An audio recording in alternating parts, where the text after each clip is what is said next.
Here are your hosts, Derick G and AJ. Ricky Símon, Song Yadong, Bantamweight's on deck. Fireworks are in store, people. What's going on? Welcome back to another episode of the Bloody Water Podcast. UFC Vegas 72 is upon us. Interesting card. Not a lot of fluff, a lot of efficiency. We're getting straight to the point here. I'm going to bring in my co-host, the Santa Fe Bomber himself, the New Mexico native. Brother, like I said, I ain't got a lot of fluff to talk about. We're going to get straight into these fights, but we got a banger of a main event on deck, my man. Talk to me about implications really quickly. We know Simon's on a 5-fight win streak. Song Yadong coming off of a loss to Corey Sandhagen. Man, what's at stake here? Man, a lot of the future of the division is what's at stake here, Derick. The Ricky Símon, few men. I don't exactly have the numbers, but to beat Merab Dvalishvili, to beat the machine, there's a lot of implications there. Song Yadong on a hell of a rise, bro. This is a clash I thought we were going to see a couple years in advance, maybe a couple months, but we're getting it when these dudes are entering into their prime, and I think this sets up a couple rematches we might see down the road, man. How do you agree with me, and how you feeling, brother? I agree. I don't necessarily know why this fight is happening at this particular moment. I felt like bantamweight's so deep, there's other options. But listen, man, I feel good. I'm going to be honest. Folks, I'm going to be honest with you for a second right here. When the mics was cold, I was telling AJ, man, maybe we've run into the problem of the UFC might be signing too many fighters. I love me some UFC. I love watching fights every Saturday. I'd rather have fights than no fights. But this is a card that is very top heavy. So top heavy that we've had canceled bouts, we've had, short notice matchups. We threw Josh Quinlan on the main card, even though there's 5 prelim fights. So if we're lucky, we'll have 11 fights on the card. We might have 10, we might have 8, we might have 9. We'll see. This is something to think about, food for thought. AJ, just appease me really quickly. Let's give our takes here. Do you think the UFC could do better in just cutting down on the amount of fighters that they sign? Because you got to give them airtime, and this seems like one of those weeks. What do you think? This does seem like one of those weeks, Derick, and maybe not give as many or not hire as many fighters, but give a couple of the other fighters a shot to actually take the shine, get on these fight nights, because there's a couple fighters we'll see consistently every few months, but that also might be these fighters not accepting fights. So I don't know, Derick. I'd like to see more balance throughout the card, if you will. This is very top heavy. And that's fair. And I don't want to spoil the goods that are going to be coming kind of towards the middle-ish segment of this show. But you want to talk about a guy who we see pretty often, Charles Johnson, Energy. Remember that name. He's going to be making, I believe, his 4th entrance into the octagon in like 5 months, man. You gotta love it. All right, brother. With that being said, let's take a very quick look at the scoreboard below. My man AJ is in the lead currently, 38, 25, and 2. I'm on a rough streak, 30 and 33, under 500. That is a rare occurrence right here, and we turning the ship around, baby. This week is the week. Let's get it. With that being said, if you're not subscribed, what are you doing? You should absolutely subscribe to your favorite fighter's favorite fight show. And AJ, where can the people find you on Twitch doing your thing, brother? Twitch.tv/Santa Fe Bomber, folks. One of the greatest to ever say it. Chael Sonnen talks about when all these people talking about different fights and everything, they're kind of keyboard warriors. They say the hot phrases, folks. If you want the real deal fight knowledge, that's where you need to head, because I already know you're here. I already know you're on the Bloody Water Podcast, and I know you've hit that subscribe button. But go over to Twitch and follow me as well so you can get the real deal knowledge and go chat, man, a little bit. It's a lot of fun. Check us out. That's right. Drop a comment, say what's up. You already know what time it is. Now, folks, get your screenshots ready. Let's get it.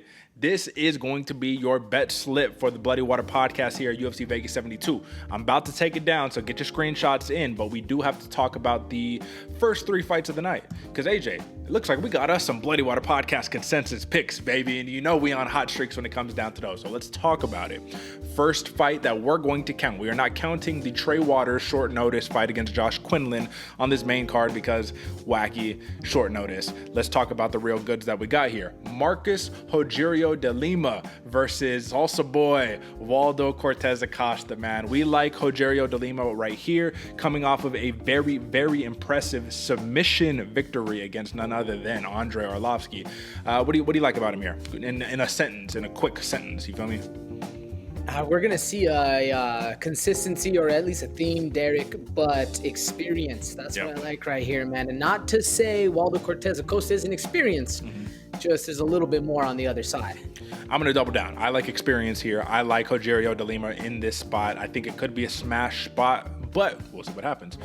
Next one, we got Juicy J. Julian Erosa making his entrance against a long-awaited UFC debutante, Fernando Padilla, man. This dude's been on the sidelines for like 2 years waiting to get it in.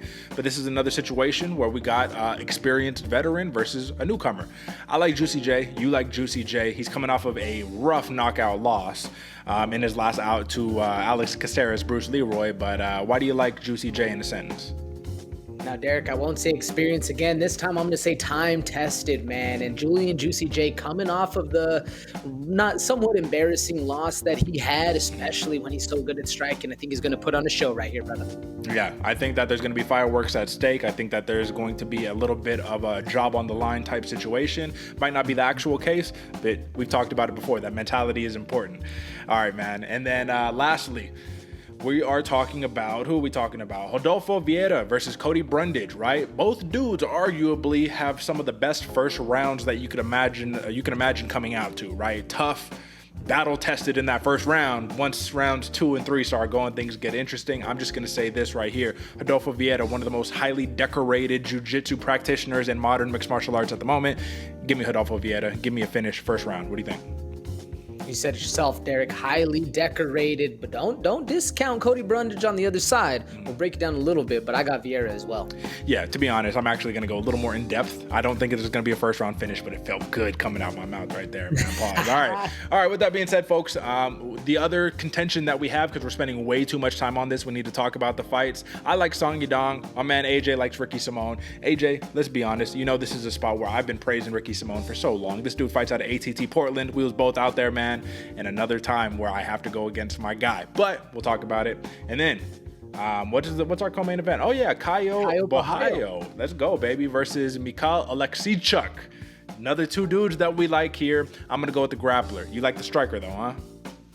I like the striker, Derick, but what excites me most about this fight is this is proving ground for both guys. Whether we're going to see a star in the making or we're going to see a wet blanket depends on how this fight goes, man. I'm excited. With that being said, folks, subscribe now. Let's talk about some fights. Let's get it.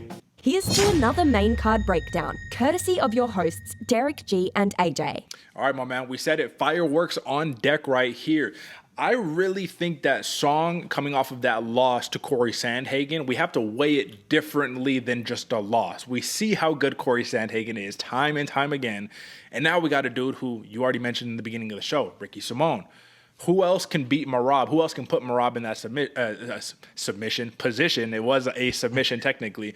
But AJ, do we know the context, right? We know the context behind the Simon win over Merab. It wasn't quite as clean. Talk to the people about it.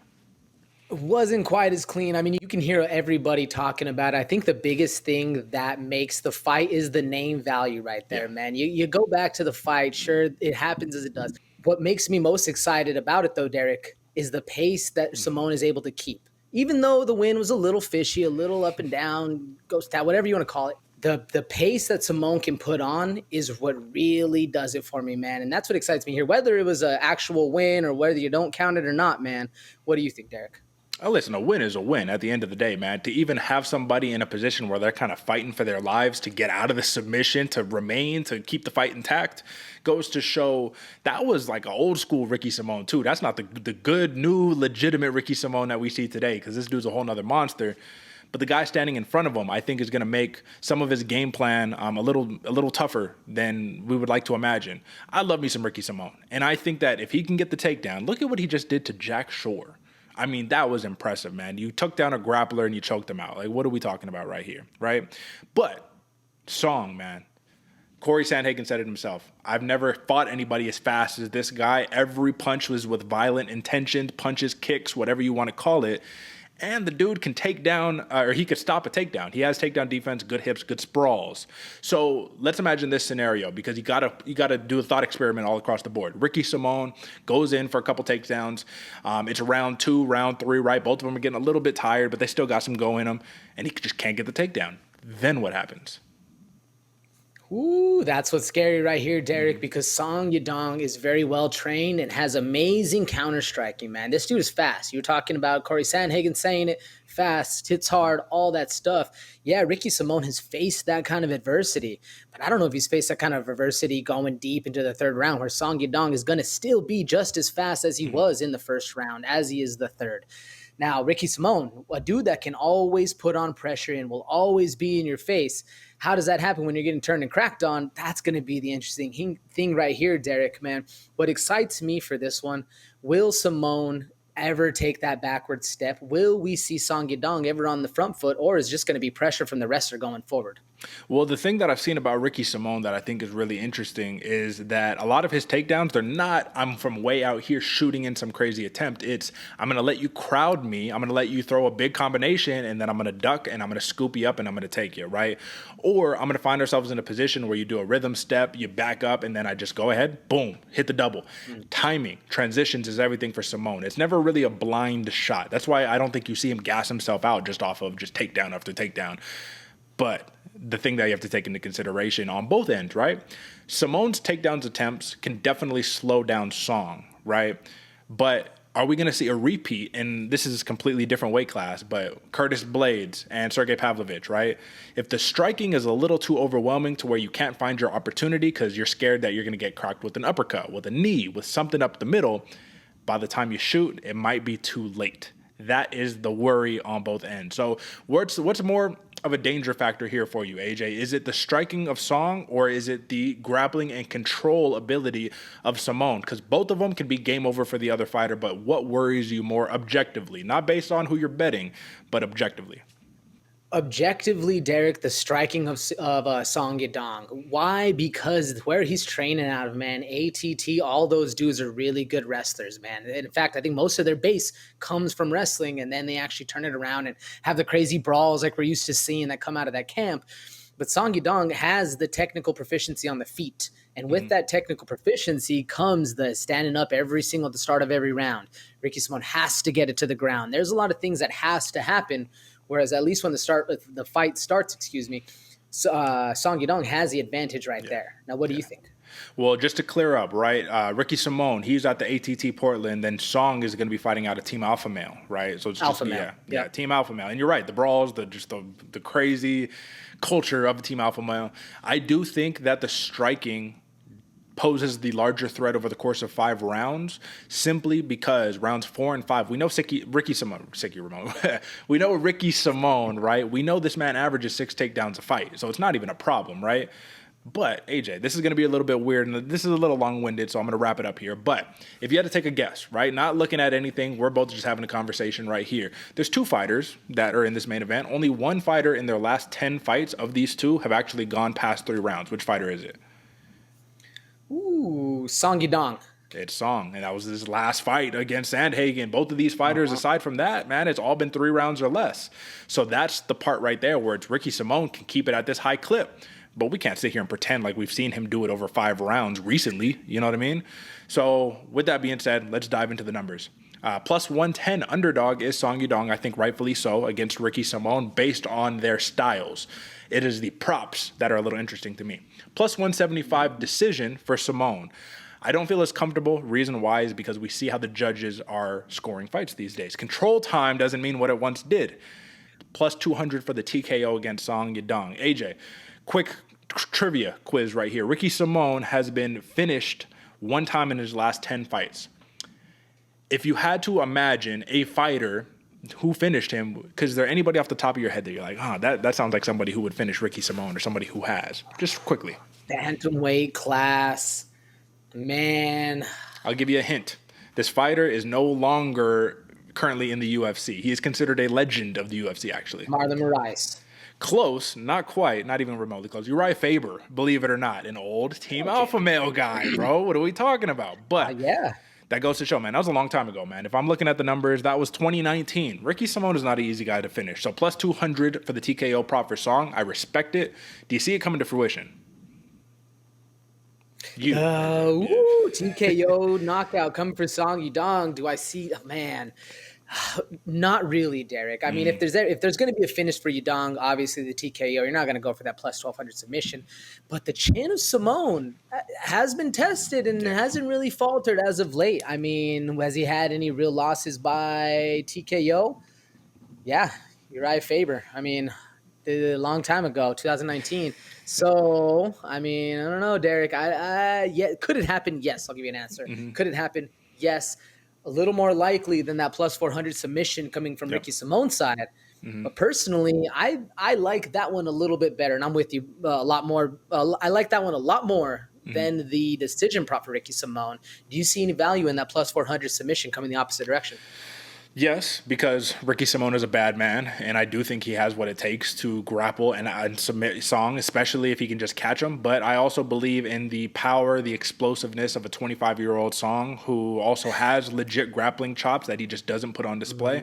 So I'm going to let the cat out the bag, man. I love me some Ricky Simon, but I think Song is going to get the job done here. I respect Simon enough that I don't think a finish is incoming. I see plus 550 decision for Song Yadong, and I'm seeing sparkles come off of that. It's glimmering. I'm taking that all day long. Give me the 550 decision prop for the underdog who is ahead in the rankings, Song Yadong. How do you see it? It's wild, right? Ahead in the rankings, yet a lot of people give Simone a lot of respect right here, Derick. Personally, man, it's so rough to go with that decision, but plus 175, you almost can't beat it. Give me Ricky Simone. Give me a decision. I do think we're going to see a war. I don't think we're going to see a wet blanket of any sorts, but I'm hoping the control time is with the judges. Let's go. Listen, man, 5 fight win streak for Ricky Simone. You got to respect it. With that being said, folks, that is your main event. And now I think that we can pretty much cruise through some of these other fights because that one, heaviest implications, that one means the most. That one is probably, it took me the longest to break down skill for skill, right, based on just film study. But when we're talking about this next fight, bro, Caio Borralho, and I messed up on his name on the prompt, so apologies to my man if you're watching this. But this guy is good right here, man. But he's also fighting a very skillful competitor, another really good fighter, Michal Oleksiejczuk. And the thing about Oleksiejczuk, man, is this dude fought a dude who has a fantastic first round in him, and Cody Brundage. Only problem is, after that first round, things start to go a little bit awry for Cody Brundage. This dude, Borralho, though, he can grapple you all day long. And word on the street is he's out there training with Chimaev and some of these other killers, bro, the real grapplers that are killing the game right now. But is this another grappler versus striker contest? Is it as simple as that, AJ, or do you read more deeply into this matchup? I read more deeply into this one, Derick. On paper, I can see how this can be an X's and O's striker versus grappler, but if we watch Oleksiejczuk's last fight against Cody Brundage, homeboy had some good skills, man. He swept real quick off his back, got on top, and started landing some ground and pound. Now, is Caio Borralho a better wrestler and a better all-around athlete than a Cody Brundage? I think so, but I guess we're going to see when the fight happens. Now, what I was going on about in the beginning, man, in the intro, how this is a proving ground for both fighters. Really, to me, it's a little more proving ground for Caio Borralho. I mean, this dude comes in, jacked. I don't want to start any rumors out there because you never know in the UFC, but absolutely muscles on muscles. And a scary person in the media. You know, he's tatted up. He looks as he's going for the finish, but he enters in the UFC, has to get a second Dana White Contender Series in order to actually prove himself. Hasn't had a finish in the UFC yet. So to me, with an all-around finisher like Oleksiejczuk, who's going to be going for the finish the whole time, wherever it's on the feet or whether it's on the ground, you're going to have somebody who's going for it. Caio Borralho could falter in that kind of pressure situation. Now, I'm not saying he's going to, but I just don't think – I haven't seen the grit, the metal that proves to me Caio Borralho is ready to step up and over the hurdle. Do you see that, Derick? Am I making a little too much of this, or what do you think? Well, I think both fighters are still on their proving grounds because if we're doing a resume review, right, and you take a look at Oleksiejczuk, at least his most recent resume, right, you got a lot of really good fighters there. You got Antigulov, you got OSP, Jimmy Crute, you got Modestas Bukauskas, Gamzatov, Dustin Jacoby, Sam Alvey, and then Cody Brundage. You got a hit list of guys, legit guys. Not all of them have been wins, but the guys he lost to, OSP, Jimmy Crute, and Dustin Jacoby. Not bad losses, bro. If you're looking on the other hand, you got this undefeated guy, Caio Borralho, right, who I can understand where you're coming from. Maybe he still needs this. This is a good litmus test right here. But let's not forget the two guys that he just beat, man. Makhmud Murdoch, Armen Petrosyan. You want to talk about a guy that can strike with the best of them? You're talking about Armen Petrosyan. And Caio Borralho did what?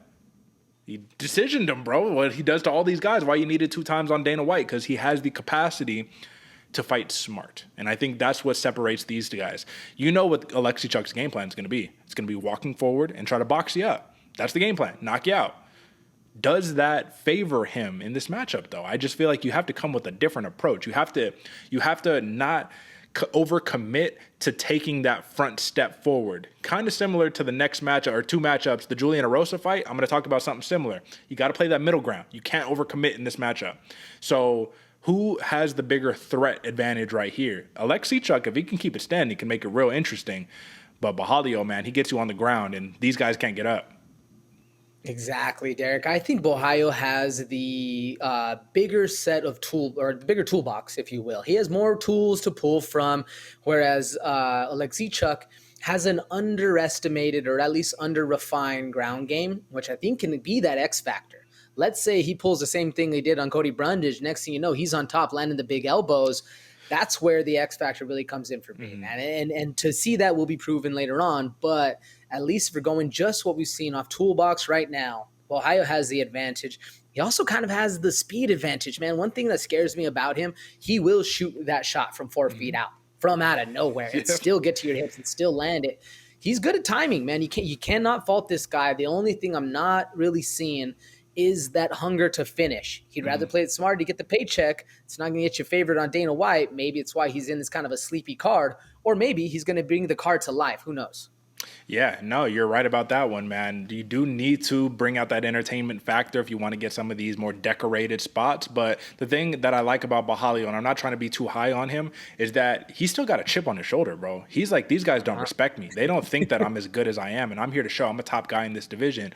With Oleksiejczuk, I just don't see that same thing. I see for him, it's the same across the board. Don't care who you are. I come out here to smash, Polish style. You know what I mean? Like, shout out. You got to love it. I'm a big fan of Oleksiejczuk. I just think that, once again, like you said, tool belt, a little bit bigger for Borralho, minus 300 favorite for a reason. Now let's talk about these props. If you're betting on Oleksiejczuk, are you smashing that plus 525 TKO prop? Like, are you just taking out a sledgehammer and smashing that by saying, if he's going to win, this is probably how he's going to win? What do you think?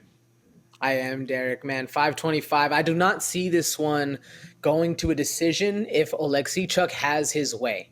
Now, if this dude's back's on the mat the whole time, then yeah, we're going to see a Caio Borralho decision. You could even see, I just looked at his props over there. They have the submission really high for this guy when he was getting a lot of submissions early in the past.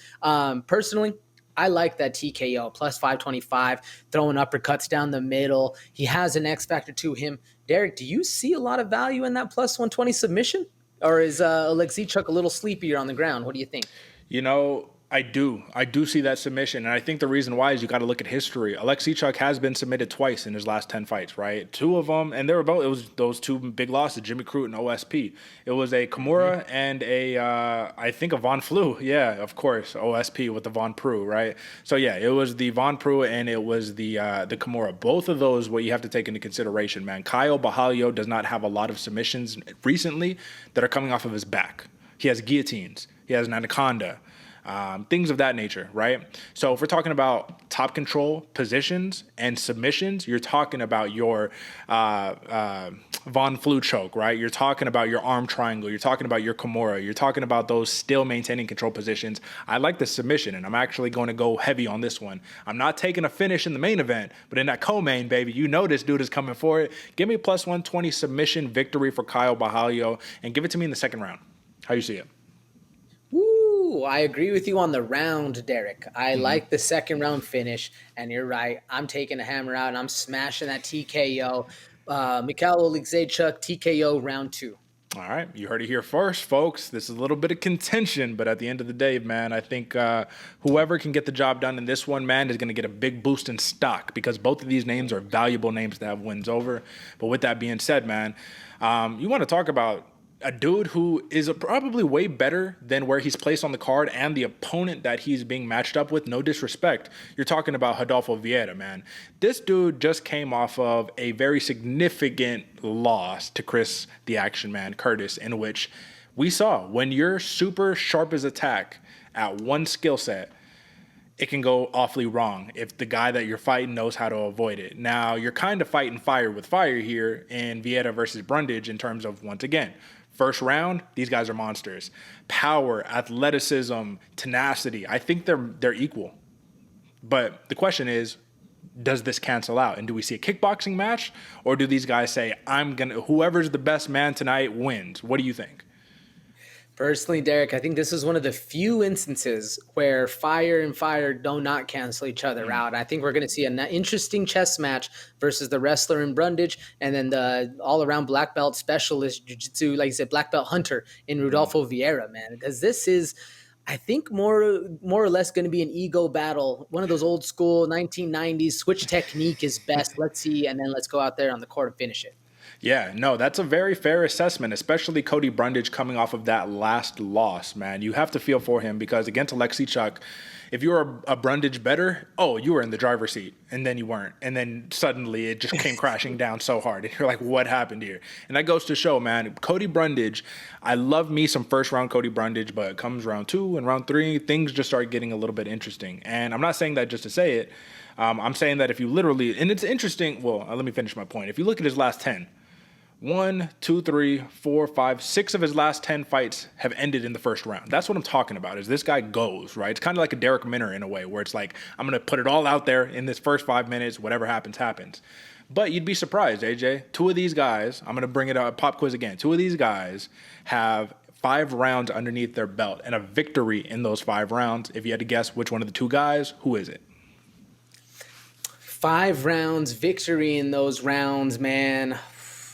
I don't think it's Vieira. I'm going to go Brundage. I think the gas tank of Vieira is a little too thin, if you will. Who is it? Well, yeah, you're right about that. It is Cody Brundage. He has 5 rounds underneath his belt. However, that was back in 2019, once upon a time. Or once a long time ago, I guess I should say. But the point is here, man, this dude fought William Knight, got finished in the first round. Since then, he had to fight some real studs, bro. We're talking about, Joseph Cropshot, right? He got the victory over here, submitted him 3rd round. He had to fight Nick Maximov, Dolce Lungiambula, Tresean Gore, Michal Oleksiejczuk. Hit list for Brundage, man. You can't fault the guy. Rodolfo Vieira, though, man, after losing to Anthony Hernandez, gets back against Dustin Stoltzfus. I like Stoltzfus, but it's not a career-defining victory. And then lost to Chris Curtis, man. He doesn't have a bunch of real recognizable names on his resume. So I do see opportunity for Cody Brundage. But fight gets round 2, round 3. Here's my thing. This is the point I was going to make earlier. Vieira doesn't just grapple, though. We did see when he works his jab, like this dude's straight shots down the pipe. They're pretty good. Do you see him setting up his takedowns with offense versus a Brundage who is just, I'm going to smash, grapple, and that's it? Not really, Derick, personally. I think we're going to see Rodolfo Vieira, like you said, work that jab, very fast jab. I feel like he's going to invite in the takedown. Let Brundage take him down, flip him over, like we saw, because if and don't get me wrong, Oleksiejczuk, like I said, the X factor can be the grappling. But if you're comparing Rodolfo Vieira to Michal Oleksiejczuk's wrestling, grappling, I mean, it's basically night and day. So I think we're going to see a more relaxed Vieira in here, allowing Brundage to kind of work a little bit, burn off a little bit of that gas, pop that jab in his face, get him frustrated, and then take advantage of the holes that are going to be presented in Brundage's game. Do you see it the same, or are we going to see kind of a foot on the gas Vieira right here? You know what? I think you brought up a good point, man.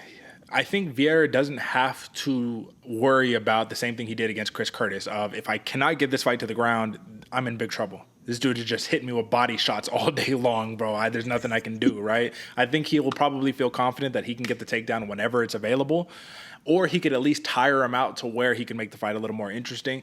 On both ends, though, you can't trust gas tanks on either ends of both of these fighters. Both really, really good fighters. It's just, when it comes to the gas tank, these guys are going to be getting after it. Let's talk about the numbers, man. This is my real question. Yeah, Vieira favorite makes sense, right? Money line, minus 280, plus 230 comeback for Brundage, minus 120 submission. These guys are real confident that this dude is just going to submit Cody Brundage, and I don't think that it's going to be quite that easy, because when you take a look at Cody Brundage, his losses have come via TKO and KO. Last 10, he's had 3 career losses. I don't know what the other losses are. No, that's actually all the losses. He's never been submitted. Where is this submission coming from, this minus 120? Yes, I understand how talented Vieira is as a submission artist, but are we really banking on that's it, easy, done? No, man, not with the submission. Personally, I actually like that plus 750 TKO from the ground and pound position. We saw Cody Brundage whenever he's in trouble, when he's not really reacting. He's just thinking, trying to predict things. He'll lock up his feet in the guard, and that's not where you want to be as a wrestler. And that's when the big strikes come down. I think Rodolfo Vieira has the power to knock out Brundage, and I like that. But I'm with you. I saw the 120 submission, and I know we said it a couple shows ago, where I was, you see a minus on the prop bets, folks, you take it. Ironically, this one I'm going against it, and I like that TKO going for Vieira, man. Damn, man. All right, right on. I respect it because you stole my thunder a little bit. I thought I was coming out of left field, but I do see TKO, Rodolfo Vieira right here, man. I think this is the opportunity to do it. What round it'll come in, I'm not sure, but I do sense a little bit of the same thing on both ends. When things start going real bad for both of these guys, you do see a little bit of a wilting factor. You see a little bit of a lack of tenacity coming back, especially if either guy gets on top and maintains control. Whew. Good luck. I'll just say that one. All right, folks, you heard it here first. Rodolfo Vieira, TKO, Bloody Water Podcast consensus pick right there. All right, brother. Now, strategic technical bout right here. Juicy J, Julian Erosa versus UFC newcomer Fernando Padilla, man. This dude won the belt, bro, out, and I believe it was LFA or wherever he was fighting, the regional scene. He wins the belt, and then 2-year layoff. And then it's like, oh, God, what happened? Right at the height of COVID, all of that stuff, right? Now, Julian Erosa is a guy where the belt days are long behind him. Now, this dude is just scrapping, trying to get a $50K bonus and work his way up to a title opportunity in this loaded featherweight division. Matchup-wise, you know they're going to throw these guys together because both of them like to walk forward, they like to scrap, they like to throw down, and they invite getting hit and will continue to battle on. Now, that's a good thing, entertainment-wise. That is a very poor strategy on either end of this matchup because both of these dudes can crack. And if you're really looking at it, man, 14-4 for Padilla, man. Lots of finishes under his belt. But if you also look at Juicy J, he's more of a live and die by the finish. Like he will get finished, 10 losses, 28 wins, way more finishes than been finished. But at the end of the day, is this one of those spots? And I have to address this here, AJ. I need your opinion. We've been seeing a lot of these hyped up newcomers come into the UFC and drop the ball. I'm not going to say it's because they're not good. They're super hyped up for a reason. But these guys who have been battle tested, Juicy J, Julian Erosa, these guys who have been knocked guys out here, sometimes for them, they're just too used to the feeling. And the stage fright and the anxiety of first time on the big show can be a little bit too much. Are we fading some of these UFC newcomers and instead working off of past glories? Edson Barbosa, Billy Quarantillo, for an example, just taking the veteran, the old chiseled vet versus the new guy trying to steal his spot. Are we leaning that way?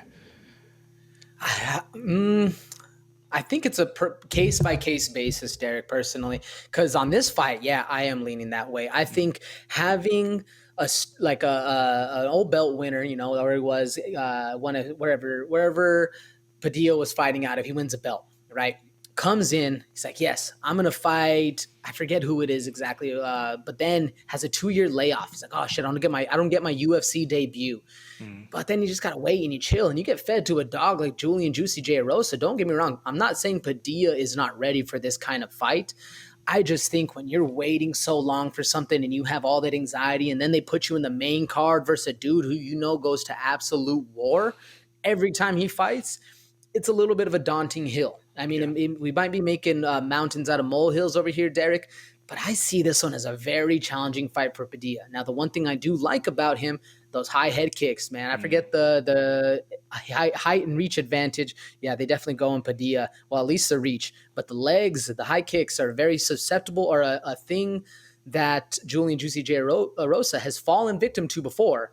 And the head kicks are very nice out of the Padilla corner. I don't know, Derek. When I first saw this fight on paper, I was like, what are they doing feeding this dude to just an absolute dog? Is it that far, or is it a little closer than the paper would say? Nah, man. Padilla's hyped up, man. They're not hyped up in a bad way. Like, this is a highly touted prospect that people are excited to get their eyes on. It is just interesting that you give him such a battle-tested guy. You would think to give him someone a little lower in terms of experience. But to clear it up, Padilla, he won the Fury FC championship, and then he dipped out. The reason I said LFA is because he fought in LFA the fight before that against Nate Richardson. But yeah, he beat Cameron Graves, knocked him out with a nasty elbow, ended up winning the featherweight championship, dipped out, was supposed to fight Sean Soriano back in 2021, and then 2-year layoff. So that's clearing that up. Now, Julian Erosa, you said that he struggles with the leg kicks. You made a great point. I actually wanted to bring that one up. So when he fought Alex Caceres, the thing about Caceres is I don't think Padilla has the same footwork, head movement, or ability to mix up high and low simultaneously to make you overthink. I think that for both of these fighters, in the most respectful way I could possibly say it, they're kind of plotting featherweights that will walk you down and just string combinations together, get in your face, and just go to war. So once again, the middle ground will be very important here. The thing that you notice, even looking at Padilla's last fight, he'll close the distance and he almost fights as if he doesn't have this massive reach advantage. He fights like a short fighter, and he'll get tagged up on after he throws his combination, head stays on the center line. He'll get tagged up. Erosa does a little bit better job moving his head and avoiding some of these shots, but at the end of the day, same situation, man. Erosa will take the shot, tap his chin, give me more, and then stand in front of you some more, and then continue that. So if this is a matter of first to fall, you know what I mean? If it's a matter of rock'em sock'em robots, just like you got right there in the background, brother, who gets it done? Ooh, Julian, Juicy J Erosa for me, dog. And this has to just be a battle-tested thing. We've seen the chin take a couple shots, man. And don't get me wrong. I mean, the Nate Landwehr flying knee that he had, the, what was it, Sangwoo? Oh, no. Excuse me. Julian Juicy J Erosa had the TKOs. The one after that was Sting Woo Choi, where he got dropped. The chin is very strong of Julian Juicy J Erosa. I don't know if Fernando Padilla has the power to take it out. We've seen the power come from the other side. I like what you were saying, though, Derick, of that middle ground kind of a battle. And for me, as a striker, man, when I see these two going at it, they're going to be jumping into that 1 foot in the tire, both swinging out.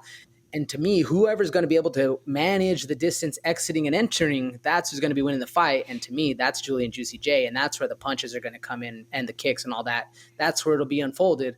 Do you think it's the same? We're going to see a dogfight, or are we going to see a little more technical from the veteran in Erosa? No, I think this is going to be a dogfight, but what you can't forget is both of these dudes could grapple too. Triangles, Darces, Anacondas, they're slick off of their back and in top control submission positions as well. So you have to watch out for both of these guys wherever the fight goes. So I would be interested to see how they mix it up. But I'm just going to keep it simple, just kind of the way that I was explaining it in the beginning. I'm fading the newcomer on this one. The hyped up newcomer, not because I don't like him and don't think that he's good, but also long layoff. All of these intangibles just are kind of coming in. First time in the big show, Apex, no real crowd. And then here's Julian Erosa coming in off of a knockout being like, I got to get one back. Give me Julian Erosa. And if this lasts, bro, if this goes to a decision, I can definitely see fight of the night written all over this one. But I think that this one probably ends in a finish, man. The tough part is choosing between the props. Plus 500 for a TKO, plus 350 for a submission. I kind of feel like they should be flipped. Like it shouldn't be so high for the submission. Give me the TKO, man. Julian Erosa. How do you see it? Yeah, I was right there with you, Derick. I think this one's going to end in the finish. Ironically, I'm actually going to go with the submission. I think something's going to happen. Someone's getting cracked. We're going to end up on the ground. Submission, Julian Juicy J Erosa. Okay, fair enough. And then if you look at the only 3 losses, I guess he has 4 losses, but the 3 losses in his last 10 for Padilla, all decision losses, man. I'll just say that. All right, brother. Now, let's move on to this. I mean, this is a fun one, bro, to open up the card. Marcos Rogerio de Lima versus Salsa Boy, Waldo Cortes-Acosta. And Acosta, I mean, this dude is the newcomer. He's the new kid on the block, stringing together win after win after win, even though we've had some close ones on deck.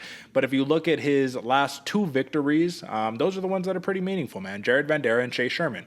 Not going to say they're the most decorated fighters the UFC has to offer, man, but those are some tests. Those are some, hey, pass this test and then we'll move you on. And I think it's a fair matchup right here because you do have the longer, taller, slicker on the feet striker in Cortes-Acosta. But, bro, if Rogerio de Lima can close the distance, that Muay Thai mixed in with the takedowns can give him some real problems. Let's not forget, win over Arlovsky, Ben Rothwell, Maurice Green. Only real big, nasty losses as of late are to Alexander Romanov, and we know how that one goes, and Blagoy Ivanov, who is sneaky old man, but still gets the dubs every now and then, man. So how are you seeing this matchup, bro? Like, do you agree with the money line, I guess I should say? Do you think Rogerio de Lima should be a minus 150 favorite? I think so, Derick. And I thought this was going to be a little more spread out. I think we're going to see Rogerio de Lima a little bit more of a favorite. Mm-hmm. He has a lot of things he can pull from, man. You were talking about it, the clinch, the Muay Thai, the grappling. But also, I think he has a power advantage here. Whereas Waldo Cortes-Acosta, don't get me wrong, he's not inexperienced. He's not unfundamental, but this dude, he'll throw weird shots, and he'll like throw just swinging punches where he's just whapping his hands around because he's a big boy and he knows he can hurt you doing that. But not against Rogerio de Lima, dude. This dude can stand in with some of the best, some of the heaviest hitters in there. Personally, I think Waldo Cortes-Acosta would benefit from going down to 205, cutting a little bit of that weight and really utilizing that skill he has, because this dude's athletic, Derek. I think they were saying this dude used to play minor league baseball. You can see how fast this dude moves and the gas tank. So the later this fight goes, the more beneficial it's going to be to Waldo Cortes-Acosta. I just don't think it's going to go that far, to be honest with you. So listen, man, I'll just say this. I don't know if Cortes-Acosta could make 205. This dude is fighting at 260. You know what I'm saying? Like, he's a full-fledged 260 right here. I do agree, though. De Lima, he has the power advantage right there, but he has to reach you to be able to crack you. And I think Cortes-Acosta could do a really good job at keeping him at bay with those straight punches. Only problem is UFC Apex, small cage. And one thing that we have seen De Lima take massive advantage of is takedowns, man. He is taking people down and he is smashing their face. So if we have to take a look at what is the takedown average for De Lima, we're looking at about a takedown every 15 minutes right there, bro, for De Lima. So he's at least securing one, right? Cortes-Acosta, we're keeping it on the feet the whole time. Is this a path to direct victory for Rogerio de Lima? If he can land the takedown, is it over, or is it going to be a little more complicated than that? I think it's over, Derek. And I think this is a learning lesson for Cortes-Acosta going into this. Now, let's say he does prove that wrong. Then it's a learning lesson for me over here that Cortes-Acosta is the real deal. Yeah. I just think Rogerio de Lima, with the skill set he has and the track record he's proven, you get this dude to the ground, you beat him up. I even like the TKO. I mean, I don't see a submission coming here from Rogerio de Lima. It could happen, but I mean, the ground and pound, the smash style gets it done in there against Cortes-Acosta. I'm going to tell you this, man. This is the only thing that concerns me about the archetype of a Waldo Cortes-Acosta. If you look at his earlier fights, man, he got a lot of finishes, bro. I'm talking about a lot. Like, if you're looking at his last 10 fights, you're talking about like 6 of the 10 fights have gone to finish. So it's not like he's just this pillow puncher. But at this higher level, he has been forced. He's had no choice but to point you up for the decision victories. I'm not confident over the long term about these heavyweights who are racking up point victories and they're not grapplers. That's a little concerning to me, because as you get up that ladder, these guys can grapple and they are going to take you down and they are going to smash you with elbows and ground and pound. And I see that, honestly. I see 2 paths to victory for Rogerio de Lima. Push Cortes-Acosta up against the cage, and just like you did, literally just like you did to Ben Rothwell or to Maurice Green, these big guys, right? Get him up against the cage and just throw the big bombs on him, man. Crack him with the big hook, get him down, or literally take him down, club and sub, just straight ground and pound, get it out of there, man. So that's how I see it, and I'm going to rock with the TKO victory here for Rogerio de Lima. I just think it's levels, and I think de Lima is one of these guys who, for whatever reason, man, odds makers might respect him. I don't think the fans respect him. So that's how I see it. How do you see it? You're right, Derek. I do think Rogerio de Lima does not get enough respect that he deserves, and kind of, I mean, reflecting on the placement of a card he's at right now. I see it the same way as you, man. I think the ground game, if Chase Sherman was able to take down Waldo Cortes-Acosta in the first round and really control him, what's to say a better wrestler and a better grappler isn't going to be able to do that? I like Rogerio de Lima. I'm going with the TKO, and I'm actually going to go round 1. Ooh, you're going straight to the point. Yeah, no, I think that is going to be the one thing about Rogerio de Lima, especially because he's older, and these guys, the power lasts forever. So I could see him fighting until 41, 42, whatever. But like, just because he's got a belly and he's bald and he's Brazilian, so this dude don't speak English like that, you know what I mean? Like, they just discount him and think that he's just some like, whatever fighter. Do not sleep on this guy or you're going to get slept, you know what I'm saying? All right, brother. That is the main card. That is your UFC Vegas 72 card, folks. And to be completely honest, we got a couple sleepers for you, but we've hit pretty much all the fundamental points of this card that you need to care about.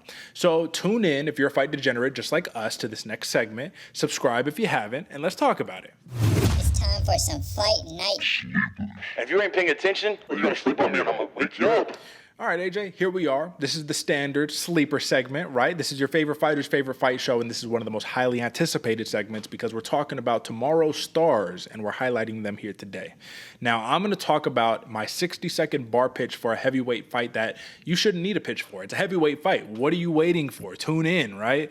Normally, AJ, we talk about sloppy heavyweights and how every card generally has one of them at least, and sometimes it's not worth spending 15 minutes watching just because it's sloppy. It doesn't feel good, right? But we're going to be talking about two guys who don't fit that mold here today, AJ. I'm talking about Martin Buday and Jake the Hybrid Collier, man. We're talking about a dude who was a middleweight, who is now a heavyweight killing the game. Now, if you're looking at these guys, Buday came off of a very, very close contested victory that he just got down. But at the end of the day, these guys are going to be picking at each other. Very technical heavyweight bout right here that could easily, if I'm betting some money, somebody got to go to sleep. You better hope so, right? But at the end of the day, man, the point that is going to sell you on why you need to watch this fight is that these guys are going to have the technical capacity to make it an entertaining fight and not gas out after the first round. Rounds 2 and 3, it's all going to be on the line. Check out this fight right here. Martin Buday versus Jake Collier. This is going to be a fun one. AJ, you got any thoughts on this one? Yeah, Derek, and I think the one phrase that comes to mind when I saw you post this fight, man, floating like a butterfly, stinging like an ox. These dudes have power to drop you as well as very fast feet, very fast hands, very technical fight here. Going to be interesting to see who gets the better hand. That's right. They can submit you. They can knock you out. They can do a ton of different stuff. But with that being said, like I said, I'm straight to the point. I feel like you shouldn't even have to sell them on this one. Now, AJ, let me just really quickly give a quick introduction. Let me circle back to the beginning of the show when I said, y'all want to talk about fighters who are really about it, who are anytime, anywhere, any place. You're talking about Charles Johnson. You're talking about Energy. You're talking about a dude who's making his 4th Octagon appearance in 5 months. You got to respect that. If you don't respect nothing, you got to respect that. AJ, talk to the people about your sleeper. Woo, Derek, there is a reason I saw the Energy's name and I knew instantly, all right, game mode. This is going to be a fun fight regardless because you're right, Derek. Anytime, anywhere, any man, bring him on. I'm going to shut him down. Charles Energy Johnson is the real deal, bro. And I mean, may not be on a lot of people's radars, but guess where the radar is, folks? On the Favorite Fighter's Favorite Fight show. It's why you tune in. And it's going to be a great fight against Cody Durden, man. This dude, I know Cody Durden can come off as a wrestler, but this dude has absolute power. I mean, you go and highlight his things. Yeah, he's had a couple decisions, but the JP Bays knockout was good. There's a Richie Lang. That was actually a great fight. Sure, he wanted in decision, but it's still, this dude can crack. Now, what worries me is that wrestling, is the pressure of Cody Durden, but you can see it right there, folks. A lot of love going to the Johnson corner. I like a TKO knockout in this one. Durden's a dog. Charles Energy, he is a, how would you say it? A wiry, a scrappy one. He's going to bring the dog out of Cody Durden. I think we're excited for fireworks in the first round right here. Derek, what do you think? Yeah, man, this is going to be a fun one just because Cody Durden, like him or don't like him, you know, there was that animosity with racism and all of that good stuff, man. As a fighter, 125, man, this guy's exciting. And Charles Johnson's a very, very technical guy who I think that this matchup specifically, look at the last one, Ode Osborne, Jimmy the Brick Flick, Zhalgas Zhumagulov, right? Muhammad Mukayev, Carlos Mota even, bro. Like, if you look at all those guys, I think that in the, once again, the most respectful way possible, this is the best matchup that he has had in these last 5 fights, the most winnable matchup. I like it, man. I hope someone goes to sleep. That's what I hope. But with that being said, folks, let's move on to, very briefly here, AJ, a prelim pour-over. Now, I already said it. We pretty much talked about the things that we needed to talk about right here, but I do want to just show the people at least what you have on deck right here. You got some good fights. Stephanie Egger versus Arina Alexieva. This is the big one. Haley Cohen versus Jamey-Lyn Horth, excuse me. Now, sleeper candidate right here. This has sleeper written all over it. This has upset written all over it right here in the corner of Jamey-Lyn Horth. But Haley Cohen, man, people have been waiting for her to make her debut. I just wanted to put that out there. AJ, you saw this one. Heartbroken. Brian Boom Kelleher, he will not be on the card. Instead, we're going to be getting McGee versus Journey Newson. Short notice fight. Should be exciting. But, I mean, this is our opportunity right here to revisit what we were talking about before. When you get a card like this, we love the fighters that nobody cares about, right? Respectively. Or respectfully, excuse me. But even with this, you got to find it to be like, all right, how motivation scale 1 to 10 when you're breaking down the non-massive fights on this card? I mean, where were you at? On a scale of 1 to 10, Derek, about a 3 or a 4. I mean, don't get me wrong, I love this sport, and there's a lot of people I know going into this one. But as far as people clamoring for the ticket booth, I don't think we're going to see that. We might see a lot of house sales on these tickets, but still, folks, don't take that with a grain of salt, because sometimes these are the cards that we see absolute knockouts, sleepers coming left and right, man, finishes on finishes on finishes. These are the cards that do create the stars in the future. We might see one happen here. I mean, you never know what can happen when the doors of the octagon lock, and that's probably my favorite part about this sport right here. Absolutely, man. And you want to know something that's crazy about one matchup that we didn't talk about, but we should? Just because it was so short notice, it almost feels like, oh, what's going on here? Josh Quinlan, monster of a man right there. A dude who's going to be the next big thing, in my opinion. He's fighting Trey Waters, right? Not just any guy named Trey Waters. Trey Waters, who is the LFA welterweight champion, who actually won the LFA welterweight championship, what's the date today? It was like 2 weeks ago, right? Like, this dude just won a championship 2 weeks ago, and he's like, oh, UFC? Okay, yeah, let's get it, right? Something to watch out for. But once again, when you got these short notice fights just like that, it makes things interesting. Either way, I think that was a pretty jam-packed show right there. Action-packed, the whole entire 9. Folks, my request to you is this. If you're currently watching this right now and you just kind of toggle down on your screen and you see the subscribe button and you haven't subscribed, absolutely click it right now. Smash it. Spinning roundhouse kick, I don't give a shit what you do, you know what I mean? Just like click the button, right? That's what matters. And tell a friend to tell a friend. You don't understand how meaningful and impactful it is, but if we could stay top of mind, right? Bloody Water Podcast, not a hard name to remember, we're gonna be a good spot. We appreciate you guys. We hope you appreciate the work, but AJ, take us out of here. Woo, folks, Derek said it best. Bloody Water Podcast, not a hard name to remember, and the even easier part. You know, when you're suffering, you're down there in the deep waters, guess who's going to be right there with you? The boys in the trenches right here, folks. I said in the beginning, there's a lot of people out there that just do breakdowns, that just, you know, they say you need a dip and slip. You need all these things that just are words on words, but guess who's been doing it since day one, folks? Who's actually been grinding out, who was in the gyms, who was working hard. Derek's still in the gym grinding every single day. Basically, your boy over here training people, getting the striking going. You can see it. He's repping it hard, folks. And there's a reason why we're winning you money every single week, in and out, folks. Tune in to the Bloody Water Podcast, your favorite fighter's favorite fight show. I couldn't have said it better myself, folks. I think that's very apt ending here on this beautiful, I don't know where you at in the country, right? Where you're watching this beautiful, nice, warm, sunny day out here today. Listen, folks, tune in and then catch us on Monday for the post show, because you know where you can find us here, youtube.com/Bloody Water Podcast. Easy, simple, straight to the point. That's it for us, folks. Catch us next time. And until next time, peace.